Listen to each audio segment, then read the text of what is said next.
Now, a lawsuit is a very serious thing. A lawsuit is basically going to war with a fellow citizen. It's the legal way to go to war. It's the legal way to inflict all kinds of damage on one of your peers. Now, if you decide to go into a lawsuit, you better have thought it out really, really well, okay? It's no time to fuck around and no time to wing it.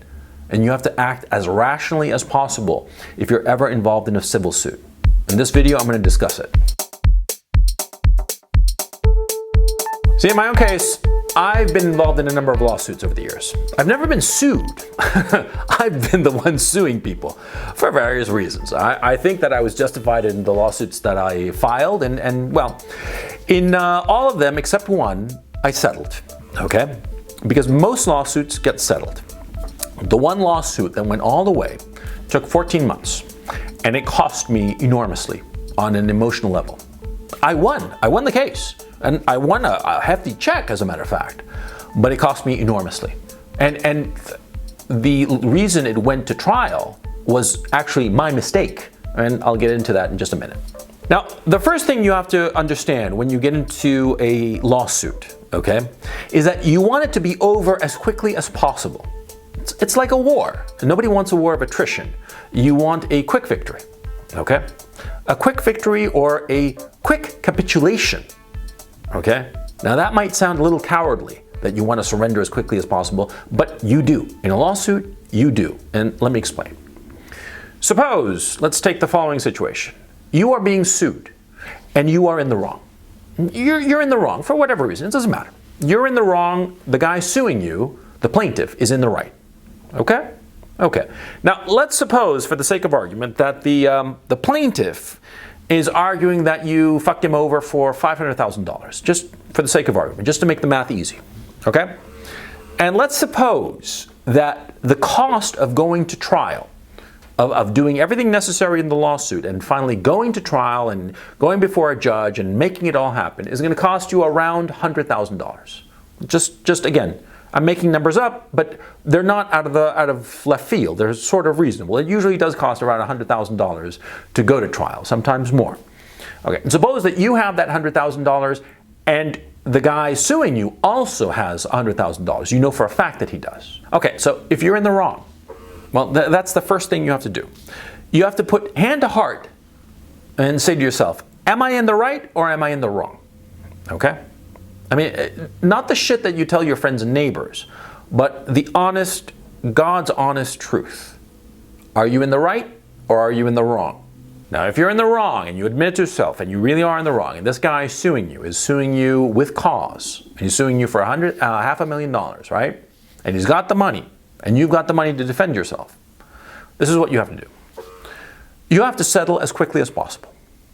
You have to settle as quickly as possible. I mean, I'm talking that you get the complaint in your hand, in your lawyer's office, and you look through it, and you see what it's about, and you see that it's what you thought it was about, right? And that you are in the wrong, and you just lower the papers and look at your lawyer, and you tell him, settle. Let's settle as quickly as possible. That's how quickly you want to settle it, okay? And there are a number of reasons for this, and let me explain. You see, in a legal process, the longer it goes on, the more the parties feel that they have invested in it. I did a video called the sunk cost fallacy. It's very important that you watch it. Because see, sunk cost a lot of times leads people to do really stupid shit. Okay? Now, a lot of times you can be in a lawsuit and you've spent so much time and money and effort and brain power on the lawsuit that you do not want to back off. Okay? That you want to go to trial. It gathers a momentum all of its own because of the sunk cost fallacy. You've thrown so much money and time and effort into something that you cannot afford to walk away. You've got to see it all the way. But at the beginning of a process, when you've just gotten the complaint, right, and you know that you're in the wrong and the other guy's in the right, the other guy, the plaintiff, he's going to be at his most tentative. And so he'll be willing to accept a very well negotiated discount on the sum that he's wanting from you, okay? Say that he wants $500,000, he files a lawsuit, you know, he psychs himself up for this process, and you call him right away and say, I want to settle, and I'll pay you $250,000 right now. Right now, I'll pay you $250,000 instead of the $500,000 that you want, and we can settle this right now, and we don't have to go to trial and all the rest of it. Okay? What's going to happen from the point of view of the plaintiff is he's going to be thinking, oh man, maybe I should. Because the lawsuit is a process, and it takes a long time. It takes a year sometimes longer, sometimes years, sometimes decades, okay? Depending, and we'll get to that in a moment. But see, if some guy is suing you, and you say that you'll settle right away, think of it from a game theory's perspective. If you go to trial and you know that you're in the wrong, and more likely than not, the judge is going to see that you're in the wrong, you're going to have to pay $500,000 to the plaintiff, plus $100,000 to your lawyers. And if you're in a jurisdiction where the loser in a lawsuit has to pay the winner his legal fees, you're going to have to throw another $100,000 towards the plaintiff. 500 plus 100 plus another 100 for his fees, $700,000, right? But if you, instead of paying him $700,000 and a year of aggravation with this fucking lawsuit, right? You pay him, you say, I want to settle it as quickly as possible for $250,000. Say at this point your legal fees, again to make the math easy, your legal fees so far have been only like say $15,000 or probably even less. I mean, if you just get the complaint, okay, and nothing else, and you tell your lawyer, we're going to settle this fucker, he's probably not going to charge you more than $5,000, okay? It's going to be relatively cheap because you're not going to go into the whole discovery process and depositions and all that shit, which is time consuming, i.e. a lot of billable hours. No. If you decide to settle, there's going to be nothing. There's just going to be negotiating with the counterparty, right? So it'll probably be around $5,000 that you'll wind up paying to your attorney. Okay, again, to make it, maybe a round number, $10,000, fine, $10,000, okay? Shitloads less than $100,000, right? Of going to trial? Yeah, so you pay the guy $250,000 and your attorney $10,000. So it's going to be what? $260,000 total.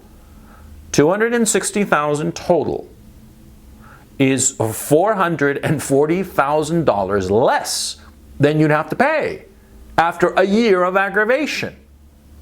You see what I mean? So the logic dictates that if you're in the wrong and you know that you're in the wrong and you know that the other guy has the money to take it all the way to trial, then you settle. You settle as quickly as possible. Get it in your rearview mirror. Yeah. No reason to stretch it out if you're in the wrong. Okay? Now, suppose that the other guy you think is in the wrong. You're in the right and he's in the wrong. Okay? Here it gets tricky. See, it'll depend on how much money the other guy has and how much money you have. Okay? Let me explain. Suppose you're suing a guy who, in the same hypothetical, he fucked you over for $500,000, which is a lot of money. And you have $100,000. Okay? You definitely have it. And he definitely has $100,000 to go to trial, right? Okay. So you have to figure out, well, what's worth my while? Does he have $100,000 to go to trial? Yes, he does. Does he have the $500,000 to pay me? And this is important. See, because it's no good for you to sue somebody who doesn't have the money to pay you. Lots of times I've been in situations where, and recently as a matter of fact, where I had the opportunity to sue somebody, but it would have been pointless because the guy didn't have the money to pay me if I won. So why would I bother? And I knew for a fact that he didn't have the money, okay? And so if you are in the right and he is in the wrong, but he doesn't have the money, okay? You got to open the door to negotiations, to settlement as quickly as possible. You got to do that. Okay, because see, if you go to trial and you win a judgment against him of $500,000, he'll declare bankruptcy. And in a lot of jurisdictions, he declares bankruptcy, and the debt he owes you becomes one more debt in a long list of debts. And a lot of times, a lot of clever guys, what they will do when they see that they are going to lose a lawsuit, they will start moving their assets around in such a way that they are untouchable and put them in the names of their mother-in-law and their wife and their dog and whomever. And, at the end of the trial, yeah, you won, but the guy is bankrupt And so, you're shit out of luck, right? You see what I mean? So you got to figure out if he's got the money to pay. Let's just say, for the sake of argument, that the guy is worth, say, 20 million. You guesstimate he's worth 20 million. Okay? Then in that situation, it's worthwhile to go all the way. Yeah, sure, because he's got the money. And he's not going to destroy his life for the sake of welshing on the money he owes you. In point of fact, a guy like that who has $20 million net worth, right? And he owes you $500,000, what he'll likely do is try to settle as quickly as possible. Because his net worth of $20 million and he owes you $500,000, that's basically 1/40th, 2.5% of his net worth. He's not going to risk it all over that. That would be foolish, right? Yeah. So that guy who's got 20 million in net assets, right, and he owes you 500,000, he'll try to settle with you as quickly as possible if he's smart. Now, if he's a fool, he'll go to trial and lose, and but he's not going to bankrupt himself. You see what I'm saying? And that's why it's important to figure out how much money the other guy's got. Now, what happens if it's a company?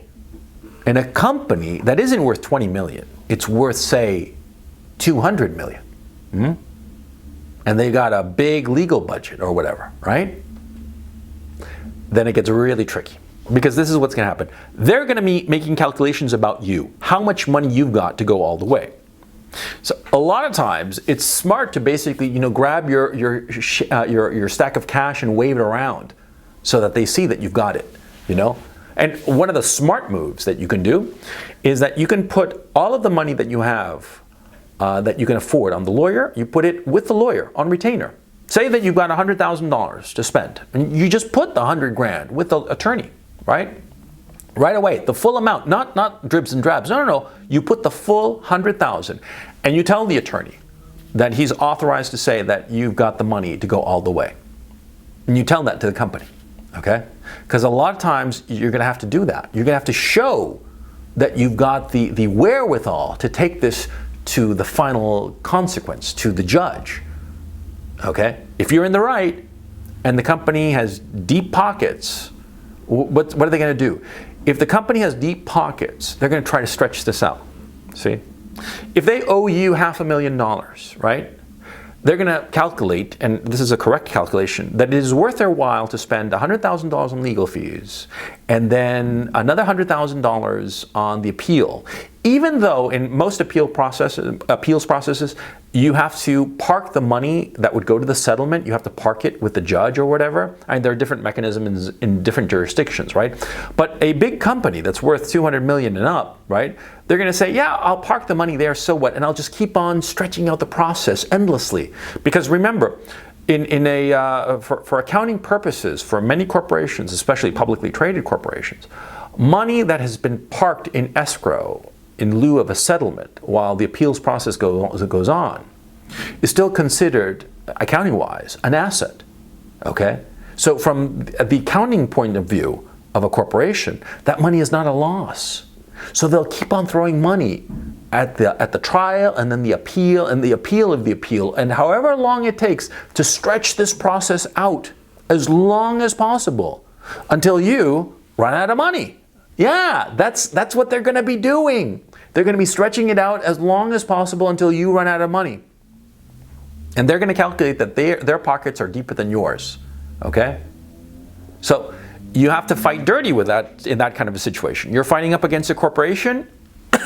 It's not enough to have the money to fight them. What you have to do is that you have to bring in other aspects. Public relations. You got to spend money on public relations to make it ugly for them. Ugly, yeah.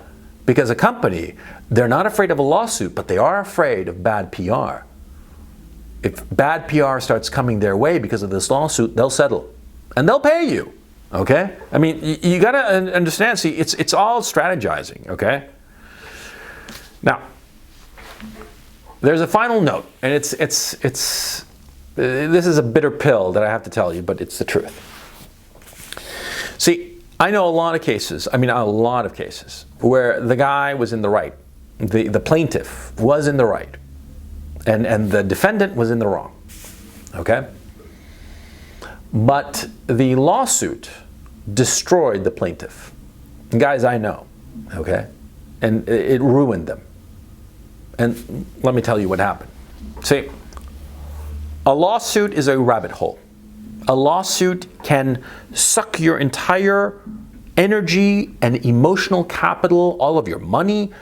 Your entire life can get sucked into this rabbit hole of a lawsuit. And you'd be surprised. You'd be surprised how smart men have lost everything that they spent a lifetime building over a lawsuit that they were sure that they could win.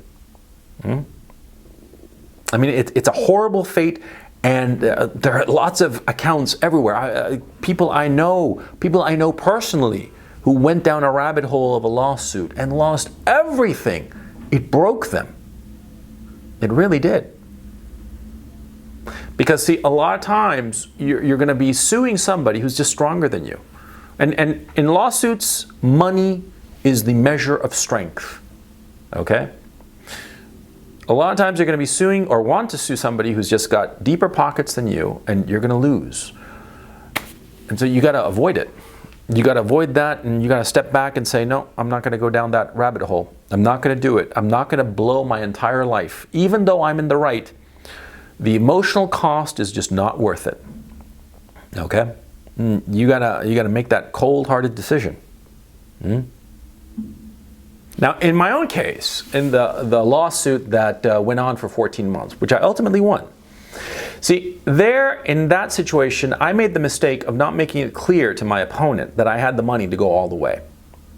And so he stretched out the process. He stretched it out, and like lots of depositions and lots of bullshit and just a lot of discovery process and blah, blah, blah. A lot of money wasted, a lot of time wasted. I mean, 14 months. And we eventually got to the judge. We literally got to the door of the judge. And we were all set. And he calls up and he wants to settle. And we settled, okay? But see, that was my mistake. I didn't flash the cash. I didn't show that I had the wherewithal to go all the way. And the guy kept thinking, my opponent kept thinking, that if he stretched it out a little bit longer, I'd cave.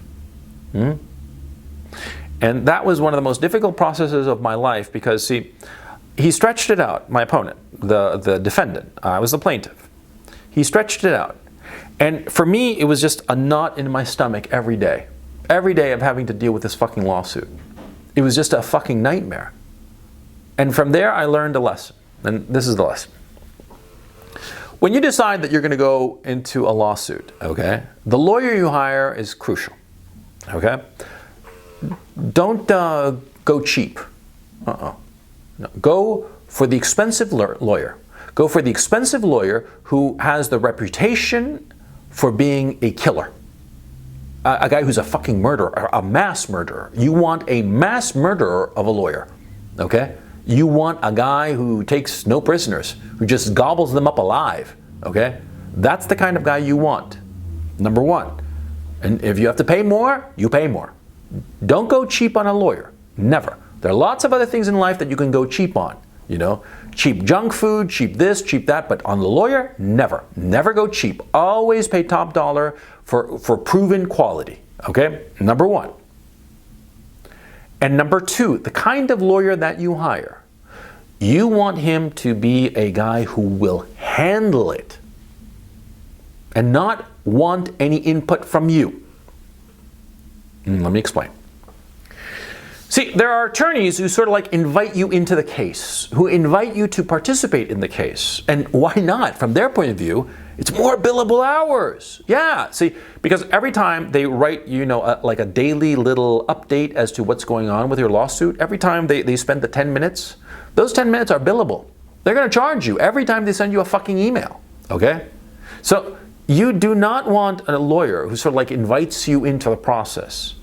Rather, you want a lawyer who will handle everything. And what you want to tell this lawyer is that you don't want him to ever contact you unless there is a specific reason to, i.e. you have to go and be deposed, i.e. there is a specific decision that has to be made. I mean, for very precise reasons.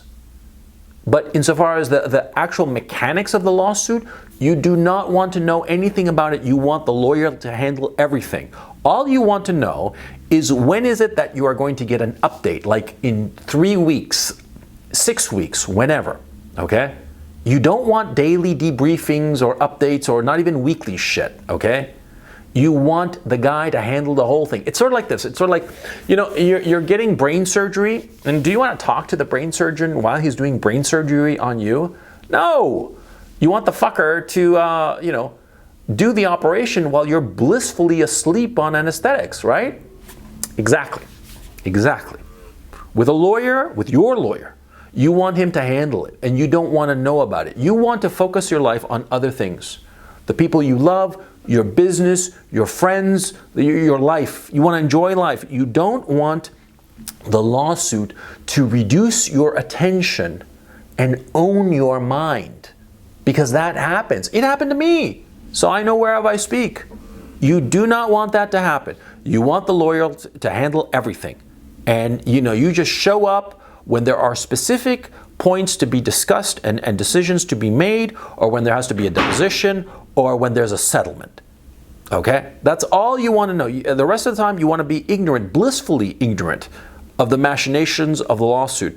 Because if you start getting into the minutia of it, it'll drive you insane. Insane with worry.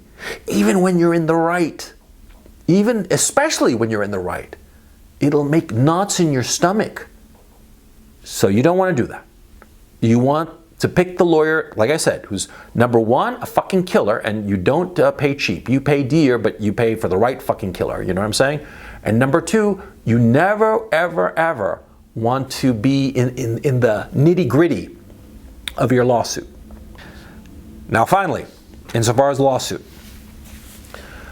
and this is something important. There are lots of times when you're going to want to sue somebody for something. Okay? They're going to have fucked you over, whatever. Fine.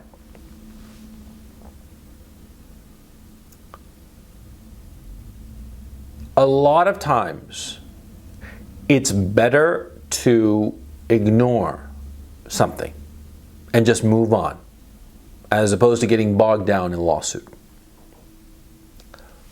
I'm telling you from experience. A lot of times, it's just better to just say, fuck it, and just move on. And somebody did you wrong in the expression, right? They fucked you over somehow. Sometimes, quite frankly, the aggravation and the anger and the rage and the impotence that you will feel during the period of a lawsuit is so high that sometimes it's better not to take on that cost. Sometimes it's better to just say, fine, fuck it, move on. Yeah. And that's a bitter lesson that I had to learn. But a lot of times, you see, the expense and aggravation and the emotional investment that you will put into a lawsuit is going to hurt you. It's going to hurt you a lot. And some of these injuries you're not going to get over. I can tell you right now that I have, you know, emotional scars, if you will, from lawsuits. Yeah, fucking A. And I can feel them still, you know. Shit that happened, you know, 15, 20 odd years ago. Yeah. And it still bugs me. It still aggravates me. You know, I think about it for a moment and just my blood begins to boil. Yeah. And I think to myself, if I had to do it over, would I have done it? No. No. Because there were periods of my life where I was completely locked into this lawsuit. And it just sucked all of the life out of my life. It was this black hole that sucked everything away.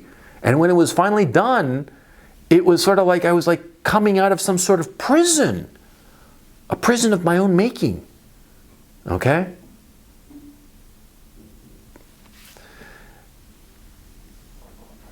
If you can't, how can I put this? I don't want to say that you should be a pushover. You shouldn't be a pushover. And you shouldn't be afraid of doing a lawsuit. Not at all.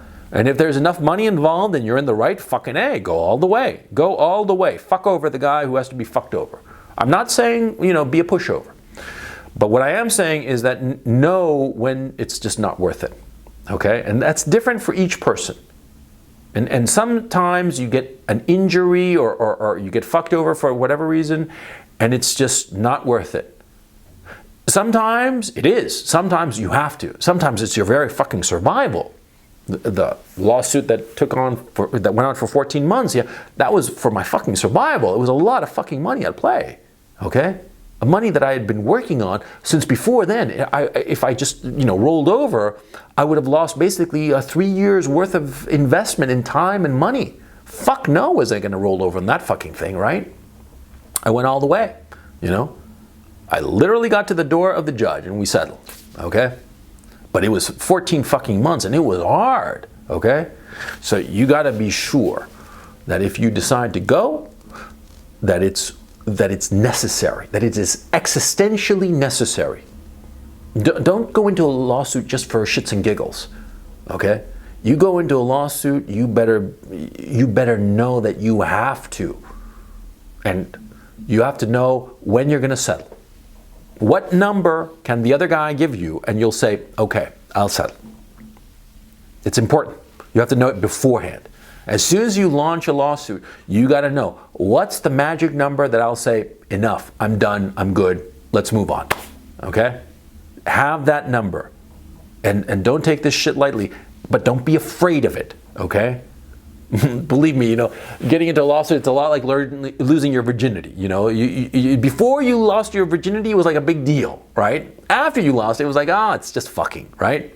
Same with a lawsuit, okay? Don't take it as a be-all, end-all. It's not that big of a deal. It happens all the time. And remember, 97% of cases are settled, okay? The whole civil justice system is designed to get people to settle. Okay? And settle, and once you're settled, pop the champagne and then move on and forget about it. Okay? Okay, hope this helps.